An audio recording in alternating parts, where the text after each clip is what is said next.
Hi guys, good morning. It's Liliana from Vanilla and Canela here, and today I wanted to share with you a recipe for a cake. It's a yogurt cake.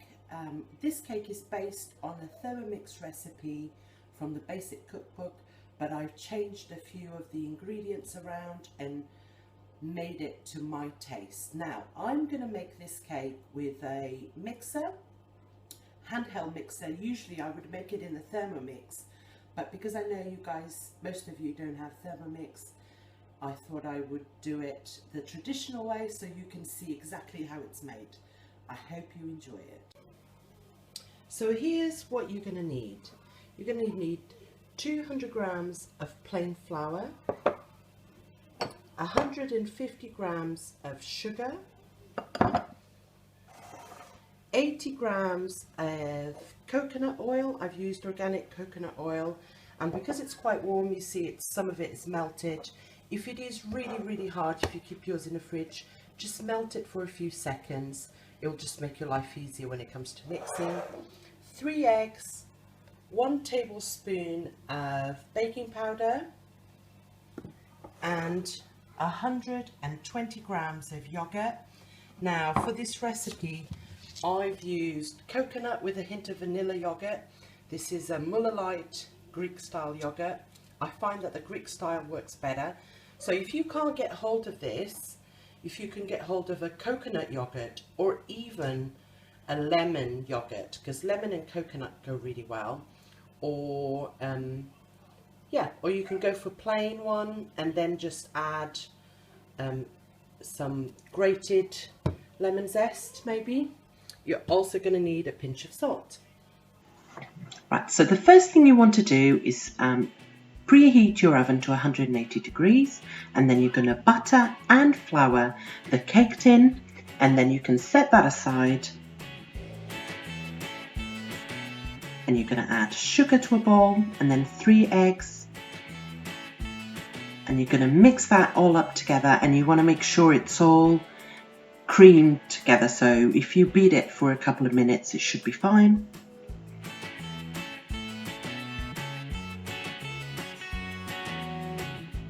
Then you're going to add the flour, the coconut oil, the pinch of salt. Now don't worry guys, the recipe is in the description below. So you mix it all up together, and then you add the yogurt as well. Mix that all in until it's all a nice smooth batter. And then you add the baking powder, and again just mix it really well together. And then you pour that into the pan, which has obviously been buttered and floured. And that's it, it goes into the oven like that. Now you need to check that the cake is cooked, and I use a cake picker. Basically you can use a toothpick, but you just want to put that into the cake and it needs to come out completely clear, which means the cake's cooked. Mine took about half an hour. Then you're going to leave it in the tin to cool down for 10 minutes.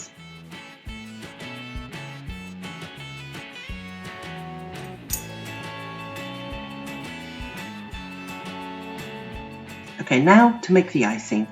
All you need is 200 grams of icing sugar, 1 egg white, and 4 or 5 drops of lemon juice.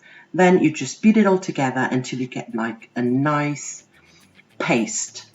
Now if you find that this is really thick, because obviously the egg white size varies, you can add a tiny touch of milk, and I mean a few drops. You'd be better off to have to add more than to then add too much and it's too runny. So 10 minutes have gone past. I'm now just using a knife to detach the cake. So there it is.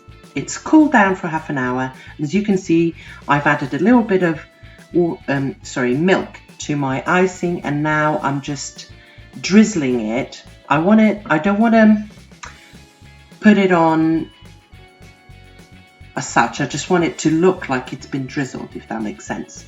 Now you can use, if you don't want to make icing, you could just dust it with icing sugar, and that's lovely. And there you go, all done. That's it, guys, that's the cake done. I hope you've enjoyed this recipe. If you have, please show me your love by pressing like, and if you're new to my channel, go ahead and subscribe. I do stuff like this all the time. I hope you've enjoyed it. Thank you so much for stopping by. See you guys soon. Bye.